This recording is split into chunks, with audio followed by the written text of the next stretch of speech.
Hello, hi, welcome all the competitive warriors and would-be-teachers. This is your Kiran Kodumuru. Welcome back to our school assistant biological science, especially intermediate botany అయితే నడుస్తుంది. And ఈరోజు సెషన్లో వచ్చేసి మీకైతే బోర్డుని చూడగానే full కన్ఫ్యూజ్డ్గా ఉంటుంది, కాంప్లెక్స్గా అనిపిస్తుంది topic. But very simple topic, very సింపుల్గా ఉంటుంది, చాలా బ్యూటిఫుల్ మెకానిజం అనేది జరుగుతుంది.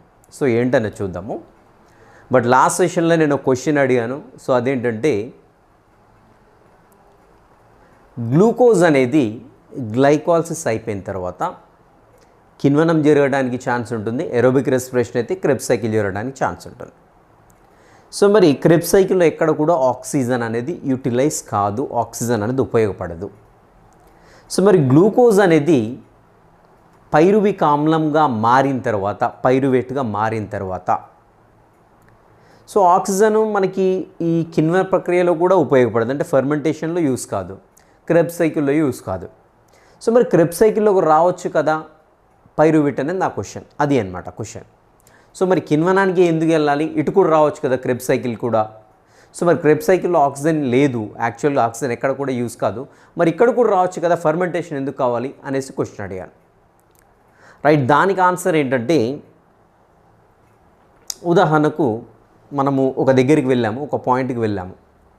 సో మనకి ఇటు వెళ్తే ఛాన్స్ ఉంది, ఫర్ ఎగ్జాంపుల్ ఇటు వెళ్తే మనకు 10 లడ్డూలు ఇస్తున్నాయి, ఇటు వెళ్తే 2 లడ్డూలు ఇస్తున్నారు.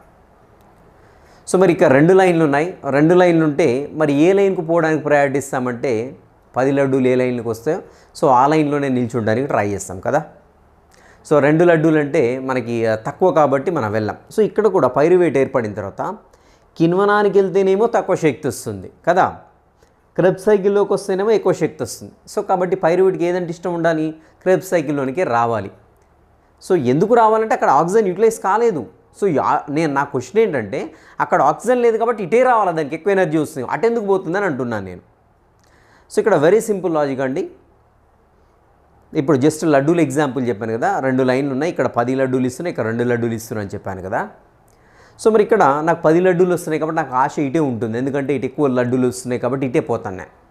బట్ ఇక్కడ ఏంటంటే పెద్ద క్యూ ఉంది, క్యూ కదలట్లేదు, క్యూ కదిలితేనే నాకు లడ్డూలు వస్తాయి, లేదంటే రాదు. సో మరి అస్సలు రాందనికంటే ఇటు పోతే బెటర్ కదా, 2 వస్తున్నాయి కదా, ఇక్కడ లైన్ కదిలితేనే నాకు ఆ లడ్డూలు వస్తూ ఉంటాయి. సేమ్ ఇక్కడ కూడా పైరువేట్ అనేది కిణ్వనానికి ఎందుకు వెళ్ళిపోతుంది ఆక్సిజన్ లేనప్పుడు, క్రెబ్స్ సైకిల్కి ఎందుకు రావట్లేదంటే క్రెబ్స్ సైకిల్ రన్ అవుతూ ఉంటేనే, క్రెబ్స్ సైకిల్ రన్ అవుతూ ఉంటేనే మనకి పైరువేట్ దాంట్లోకి ఎంటర్ కావడానికి ఛాన్స్ ఉంటుంది, లేదంటే పైరువేట్ దాంట్లోకి ఎంటర్ కావడానికి ఛాన్స్ ఉండదు, కాబట్టి ఫర్మెంటేషన్కి వెళ్ళిపోతూ ఉంటుందంట. ఇది నా క్వశ్చన్కి ఆన్సర్. సో ఎవరన్నా రైట్గా ఆలోచించుంటే మాత్రం really hats off. So simple logic అండి, ఏదో పెద్దది ఇది కాదు.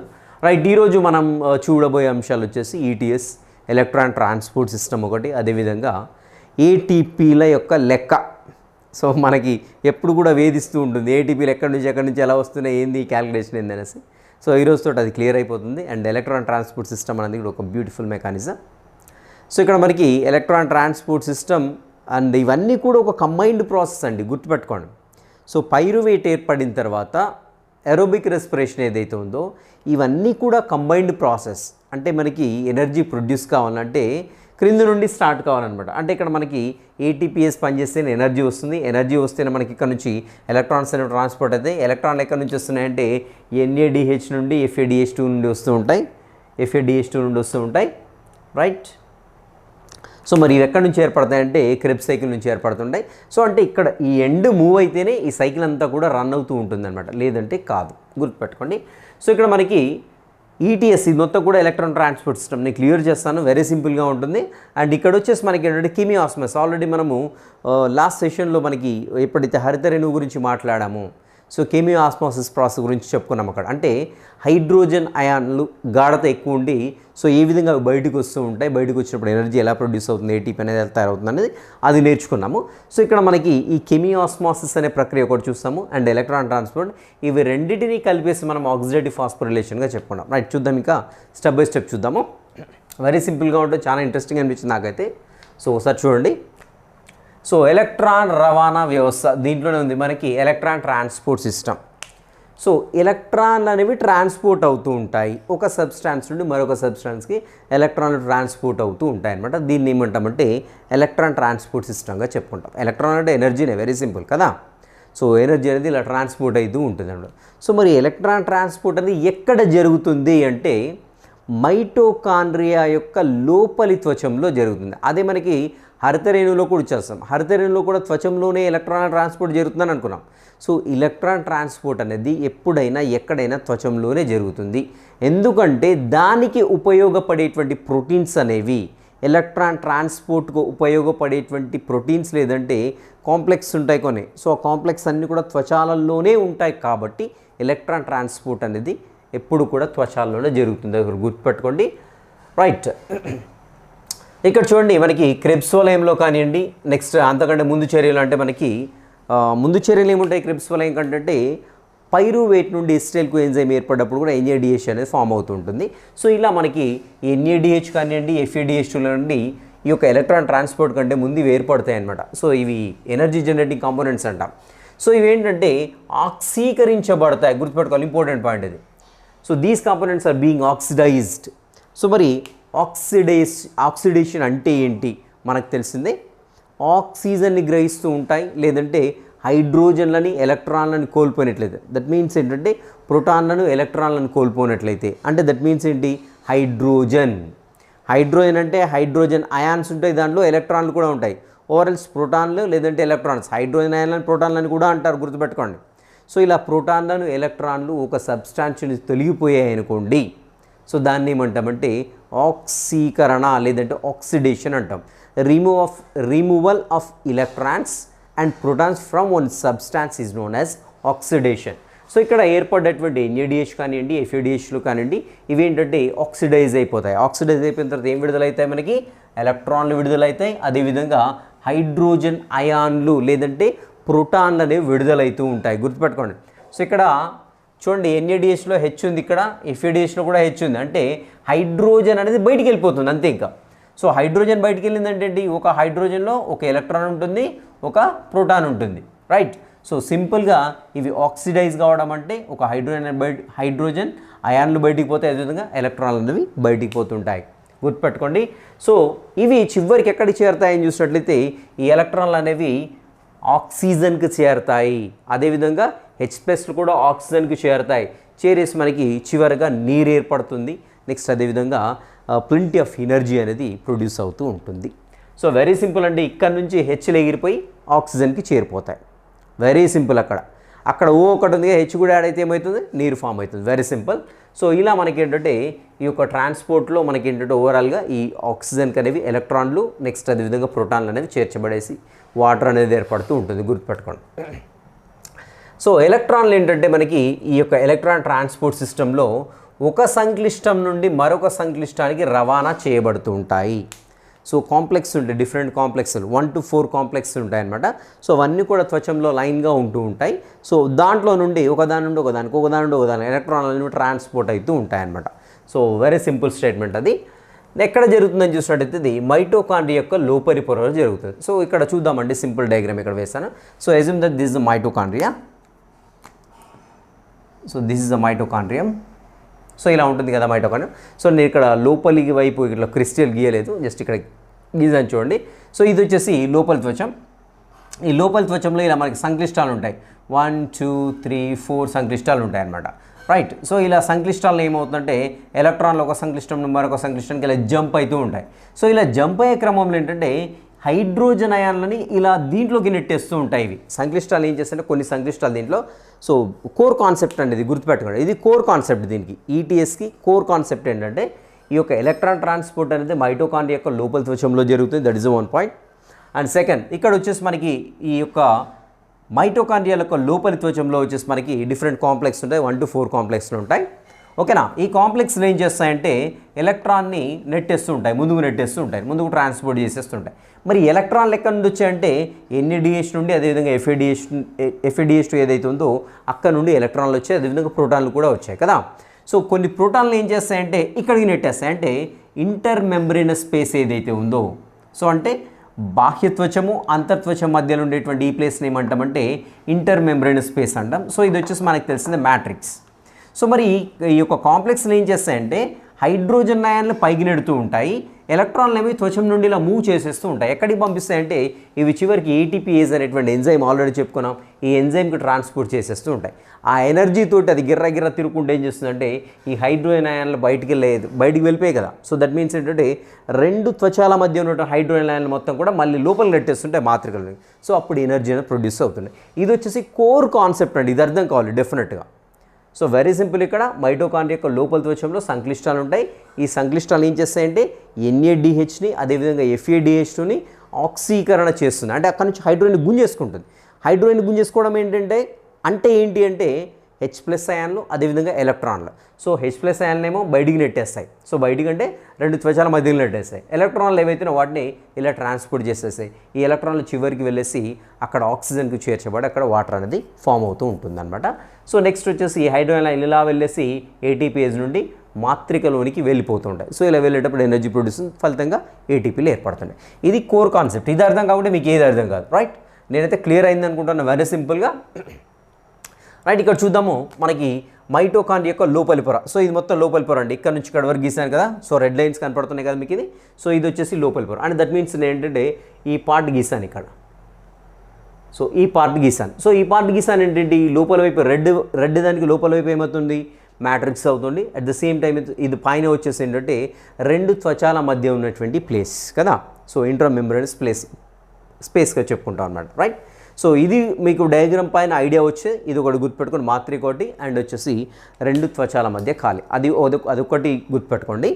నెక్స్ట్ ఇది వచ్చేసి కంప్లీట్గా మనకి ఏంటంటే ఇంటర్నల్ మెంబ్రేన్ ఇది. సో లోపలి త్వచం మైటోకాండ్రియా యొక్క లోపలి త్వచం. రెడ్ లైన్ ఏదైతే ఉందో నేను ఇక్కడ పెద్దగా గీసాను, రెడ్ లైన్ అనేది.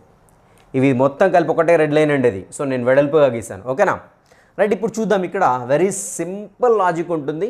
సో చాలా బ్యూటిఫుల్ మెకానిజం అనేది ఇక్కడ కనపడుతుంది. సో ఏ విధంగా ఎలక్ట్రాన్ రవాణా, సో నాకు కూడా ఇంత క్లియర్గా తెలియదు వాస్తవానికి. నేను చాలా చూశాను, చాలా రెఫర్ చేశానండి, చేస్తే నాకు ఒక క్లియర్ కట్ ఐడియా వచ్చింది.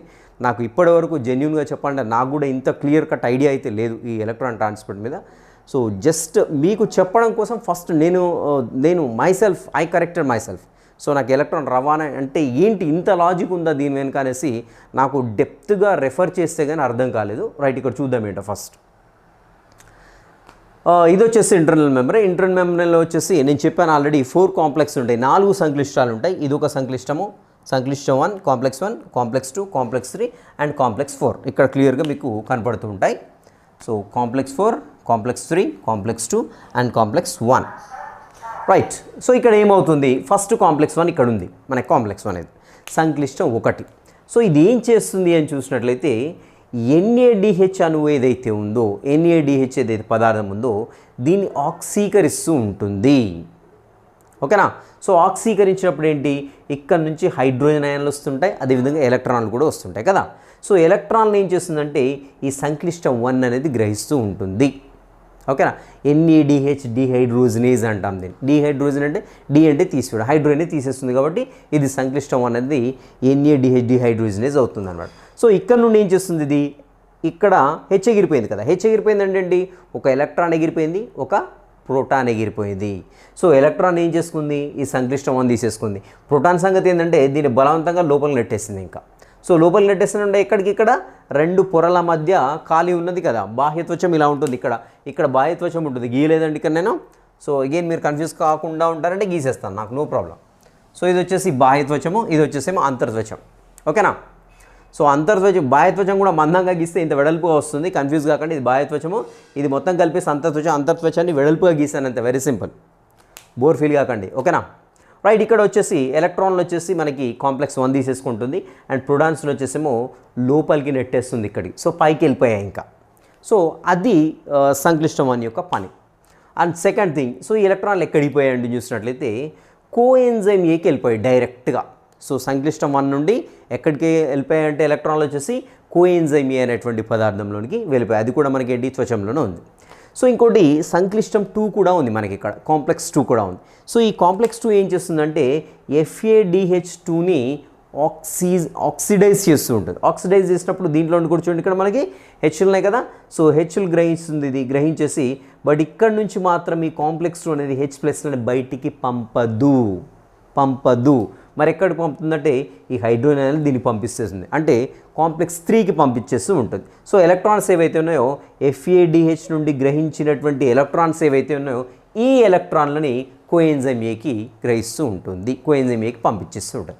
అంటే కోఎంజైమ్ ఏ అనేది ఎక్కడెక్కడ నుండి ఎలక్ట్రాన్లను గ్రహిస్తుందని చూసినట్లయితే కాంప్లెక్స్ 1 నుండి ఎలక్ట్రాన్లను తీసేసుకుంటుంది. ఎక్కడి నుంచి వచ్చాయి ఎలక్ట్రాన్లు అంటే NADH నుండి వచ్చాయి.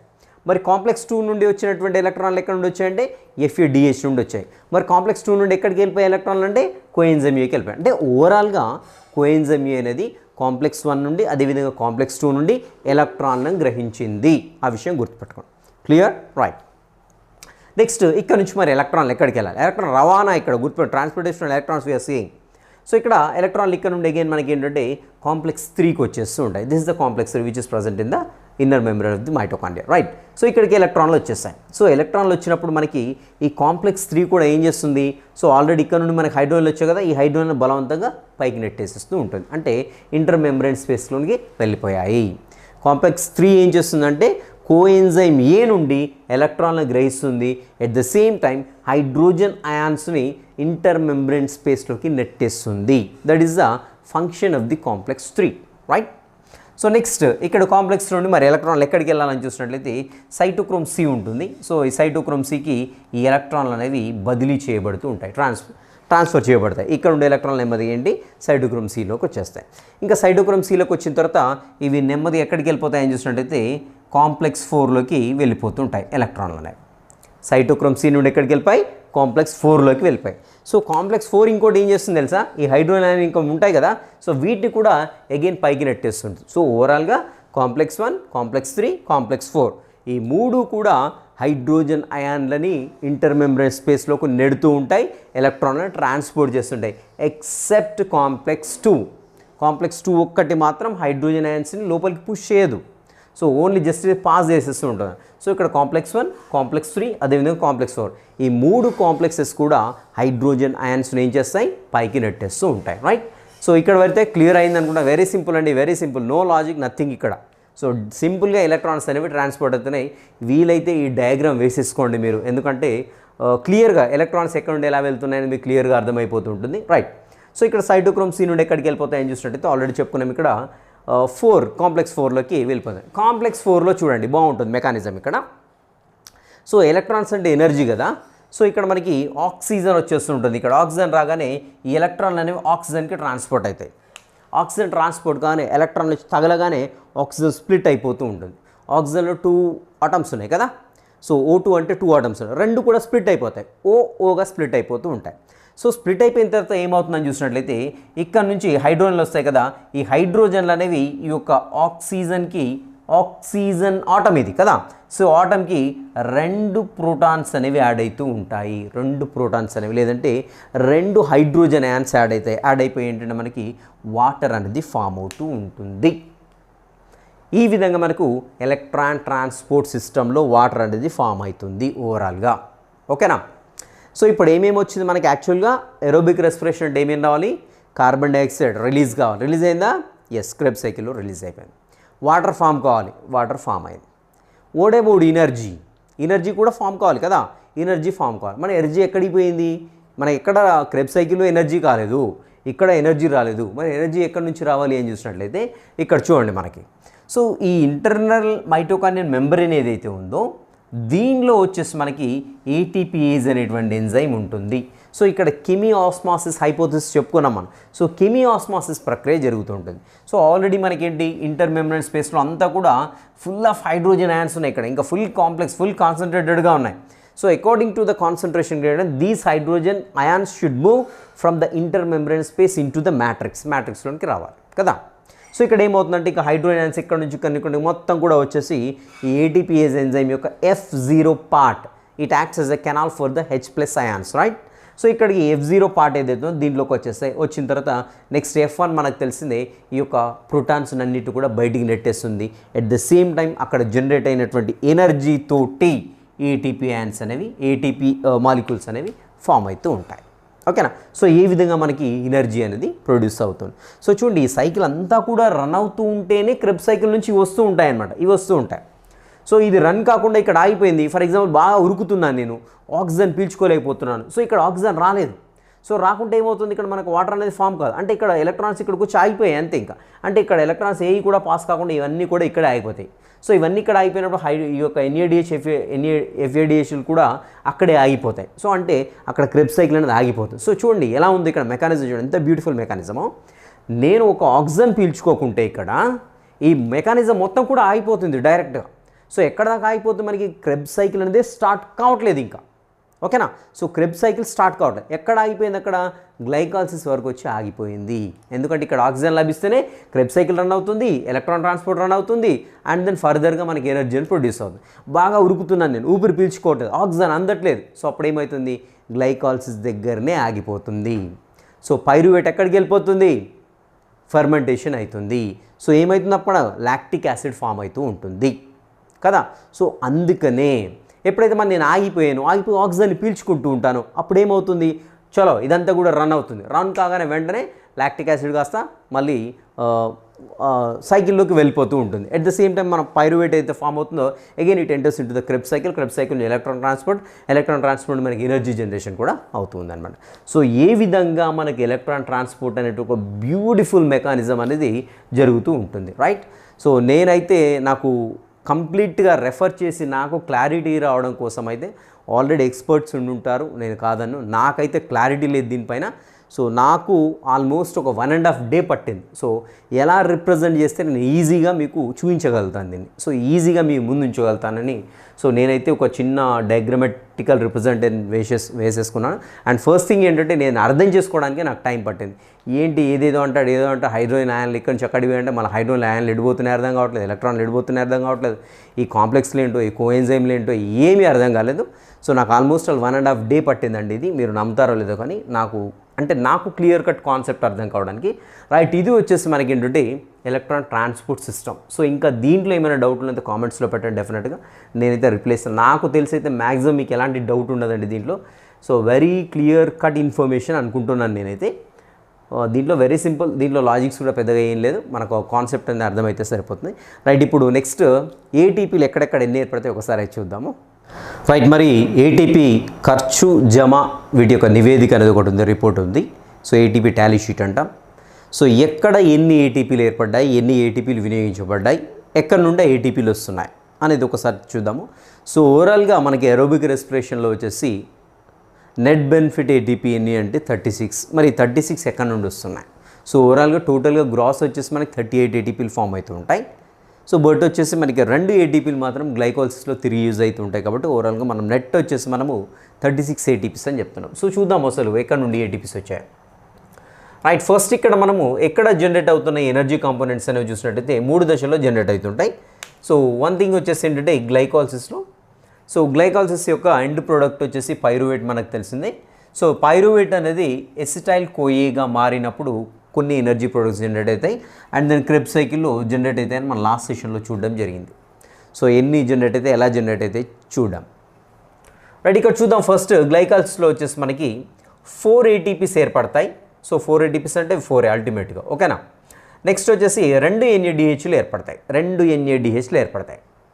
సో ఇక్కడ గ్లైకోసిస్లో ఏర్పడేటువంటి NADH అనేది 2 ఏటీపీలకు సమానం, గుర్తుపెట్టుకోవాలి, అది ఇంపార్టెంట్. సో మనకి బుక్లోనే ఒక దగ్గర NADH నుండి 2 ఏటీపీలు ఏర్పడతాయి, ఒక దగ్గర NADH నుండి 3 ఏటీపీలు ఏర్పడతాయని ఇవ్వడం జరిగింది. బట్ ఇక్కడ మనం అబ్జర్వ్ చేయాల్సిందంటే గ్లైకోలిసిస్ వచ్చేసి సైటోప్లాజంలో జరుగుతుంది. సైటోప్లాజంలో జరిగేటువంటి గ్లైకాలిసిస్లో ఏర్పడినటువంటి NADH నుండి 2 ఏటీపీలు ఏర్పడేటువంటి శక్తి ఉంటుంది, గుర్తుపెట్టుకోవాలి, అది వెరీ ఇంపార్టెంట్. సో వేరే సేమ్ NADH అణువు మనకు మైటోకాండ్రియాలో ఏర్పడింది అనుకోండి, ఆ ఒక NADH అణువు నుండి 3 ఏటీపీలు ఏర్పడతాయి, ఇంపార్టెంట్ అది, రైట్. ఇక్కడ మనకి 4 ఏటీపీస్ అంటే 4 ఏటీపీస్, అండ్ దెన్ వచ్చేసి 2 NADH అణువులు అనేవి గ్లైకోలిసిస్లో ఏర్పడతాయి. 2 అంటే దట్ మీన్స్ ఏంటంటే 2 × 2. సో 2 ATPsకి ఈక్వల్ కదా 1 NADH. సో కాబట్టి ఇక్కడ మనకి 4 ATPs అనేవి NADH నుండి ఫామ్ కావడం జరుగుతుంది. సో ఓవరాల్గా మనకి గ్లైకాల్స్లో ఎన్ని ఏర్పడతాయి అంటే మనకి 8 ATPs ఏర్పడతాయి. బట్ మనకి స్టార్టింగ్లో యూజ్ అవుతాయండి 2 ATPలు అనేవి యూజ్ అవుతాయి. ఎక్కడ అంటే మనకి గ్లూకోజ్ 6 ఫాస్ఫేట్గా మారినప్పుడు గ్లూకోజ్ 6 ఫ్రక్టోజ్ 1,6 బిస్ ఫాస్ఫేట్గా మారినప్పుడు 2 ATPలు యూజ్ అవుతాయి అనమాట. సో ఈ 2 ATPలు పోగా మనకి ఓవరాల్గా మనకి గ్లైకాల్స్లో ఏర్పడేటువంటి ఏటీపీల సంఖ్య ఎంతంటే 6 ATPs అనేవి ఏర్పడుతూ ఉంటాయి. యాక్చువల్గా 6 ATPs ఇక్కడనే ఏర్పడవండి. ఎందుకంటే NADH ఎక్కడికి వెళ్ళాలి, క్రెబ్స్ సైకిల్, అక్కడికి ఎలక్ట్రాన్ నుంచి అక్కడి నుంచి మళ్ళీ అది మొత్తం అయిపోయిన తర్వాత మనకి ఇక్కడ ఫామ్ అవుతుంటాయి. యాక్చువల్గా డైరెక్ట్గా మన గ్లైకోల్స్లో ఎన్ని ఏటీపీలు ఏర్పడతాయి అంటే ఏంటంటే 4 ATPలు గ్రాస్. ఓకేనా. సో ఎన్ని నెట్ బెనిఫిట్ ATPs అంటే 2 ATPs. ఎందుకంటే 2 ATPలు వినియోగించబడతాయి, 2 ATPలు యూజ్ అవుతాయి. ఎన్ని ఏటీపీలు ఏర్పడడానికి కావాల్సినటువంటి ఎనర్జీ కాంపోనెంట్ జనరేట్ అయితే అంటే 8 ATPs జనరేట్ కావడానికి కావాల్సినటువంటి పదార్థాలు గ్లైకాలసిస్లో తయారవుతాయి. చిన్న లాజిక్స్ మిస్ కావద్దు. ఓకేనా. ఇది వచ్చేసి ఓవరాల్గా గ్లైకాల్స్లో మనకి ఓవరాల్ నెట్ బెనిఫిట్ వచ్చేసి 6 ATPs అని గుర్తుపెట్టుకోండి. నెక్స్ట్ పైరువేట్ అనేది ఎస్టైల్ కోఎంజైమీగా మారుతూ ఉంటుంది కదా. సో గ్లైకాలసిస్ ఎండ్ ప్రోడక్ట్ వచ్చేసి పైరువేట్ ఆర్ పైరువిక్ ఆమ్లము. పైరువేట్ అన్న పైరువిక్ ఆమ్లం అని ఒకటే. సో పైరువేట్ అనేది ఎస్టైల్ కోఎంజైమ్గా మారినప్పుడు అంటే 2 NADH అణువులు ఏర్పడతాయి. సో ఇక్కడ పైరువేట్ ఇలా మారినప్పుడు తయారయ్యేటువంటి NADH ఏదైతే ఉందో దీని నుండి ఒక NADH నుండి 3 ATPలు ఏర్పడతాయి. ఇదేమో సైటోప్లాజంలో. సో ఇది మైటోకాండ్రియాలో గుర్తుపెట్టుకోవాలి. సో మైటోకాండ్రియాలో వచ్చేసి ఒక NADH నుండి ఎన్ని ATPలు ఏర్పడతాయి, 3 ATPలు ఏర్పడతాయి. సో కాబట్టి ఓవరాల్గా 2 × 3 వచ్చేసి 6 ATPs అనమాట. ఓకేనా. సో 6 ATPs అనేవి ఫామ్ అవుతూ ఉంటాయి. ఓకేనా. సో ఓవరాల్గా మనకి పైరువేట్ ఎస్టైల్ కోఎంజైమీగా మారినప్పుడు ఓవరాల్గా 6 ATPs అనేవి ఫామ్ అయిపోయాయి. అండ్ దెన్ క్రెబ్స్ వలయంలో ఎన్ని ఏర్పడతాయి ఒకసారి చూద్దాం. సో ఆల్రెడీ లాస్ట్ సెషన్లో డిస్కస్ చేయడం జరిగింది ఏంటి అనేది వెరీ క్లియర్గా. బట్ స్టిల్ మళ్ళీ కూడా ఒకసారి చూద్దాము. సో ఇక్కడ క్రెబ్స్ సైకిల్లో వచ్చేసి 6 NADHలు ఏర్పడతాయి, 2 FADH2 ఏర్పడతాయి, 2 GTPలు ఏర్పడుతూ ఉంటాయి. సో మరి బుక్లో మాత్రం ఎలా ఉంటుందంటే 3 NADHలు, ఒక FADH2, అదేవిధంగా ఒక GTP కనపడుతుంది మన క్రెబ్స్ సైకిల్లో కదా. సో నేను ఆల్రెడీ చెప్పాను గ్లూకోజ్ అను స్ప్లిట్ అయినప్పుడు 2 పైరువేట్లుగా మారుతూ ఉంటాయి. 2 పైరువేట్ ఆమ్లం 2 క్రెబ్స్ సైకిల్ రన్ చేస్తూ ఉంటాయి ఈక్వల్గా సైమల్టేనియస్గా. సో కాబట్టి ఒక క్రెబ్స్ సైకిల్ నుంచి 3 ఏర్పడ్డాయంటే 2 క్రెబ్స్ సైకిల్లో 6 NADHలు ఏర్పడతాయి. సో సేమ్ అదేవిధంగా ఇక్కడ 2 NADH అదేవిధంగా 2 GTPs అనేవి ఫామ్ అవుతూ ఉంటాయి. సో గుర్తుపెట్టుకోండి ఇక్కడ రైట్. ఇక్కడ మనకి 6 NADH అంటే ఒక NADH = 3 ATPs కాబట్టి 6 × 3 వచ్చేసి 18 ATPs. ఓకేనా. నెక్స్ట్ ఇక్కడ ఒక FADH2 వచ్చేసి 2 ATPsకి ఈక్వలెంట్. సో కాబట్టి ఇక్కడ 2 FADH × 2 ATPs = 4 ATPs. అండ్ అదేవిధంగా 1 GTP equivalent to 1 ATP molecule. ఓకేనా. సో ఇక్కడ సేమ్ 2 GTPs అంటే మనకి 2 × 1 కాబట్టి 2 ATPs అవుతుంటాయి. సో ఓవరాల్ ఇక్కడ మొత్తం క్యాలిక్యులేట్ చేసినట్లయితే మనకు ఓవరాల్గా 24 ATPs అనేవి ఫామ్ అవుతూ ఉంటాయి. ఓకేనా. 24 ATPs ఫామ్ అయిపోయాయి.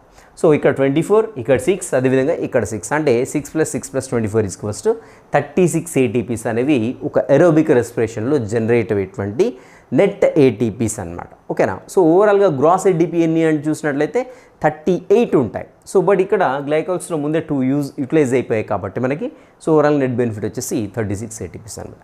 ఇది వచ్చేసి మనకి ATP టాలీ షీట్. ఒకవేళ స్క్రీన్ షాట్ తీసుకోండి. సో తీసుకోవడం ఏం లేదు, నేను ఇలా చెప్పేస్తుంటే రాసుకుంటే సరిపోతుందండి మీరు. సో పెద్దగా దీనికి డెప్త్గా చదవాల్సిన పని కూడా లేదు.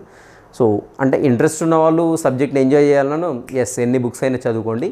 బట్ ఇప్పుడు ఎగ్జామ్ మనకి ఏదైతే కాంపిటేటివ్ ఎగ్జామ్ ప్రిపేర్ అవుతానో సో దాని వరకు ఎంత అయితే అవసరమైతే అంతవరకే చదువుకోండి.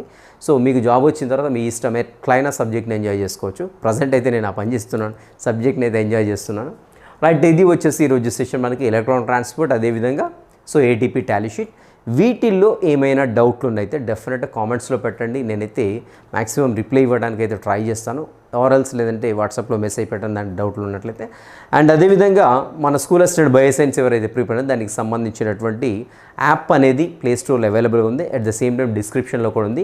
ఎవరైనా డౌన్లోడ్ చేసుకోలేదో డౌన్లోడ్ చేసుకోండి. దాంట్లో స్కూల్ అసిస్టెంట్ బయోసైన్స్ ఎక్స్క్లూజివ్లీ దానికి సంబంధించినటువంటి అన్ని రకాల అంశాలు అయితే ఉన్నాయి. పర్స్పెక్టివ్ ఇన్ ఎడ్యుకేషన్ కావచ్చు, మెథడ్ కావచ్చు, content 6th class to intermediate వరకు ఉంది. సో సాటిస్ఫై అయితే డెమో వీడియోస్ చూడండి. దాంట్లో డెమో వీడియోస్ అనేవి అవైలబుల్గా ఉంటాయి. మీరు ఓకే అనుకుంటే ఫర్దర్ ప్రొసీడ్ కండి. I wish you all the success. Meet you in the next session. Till next session, have a great day.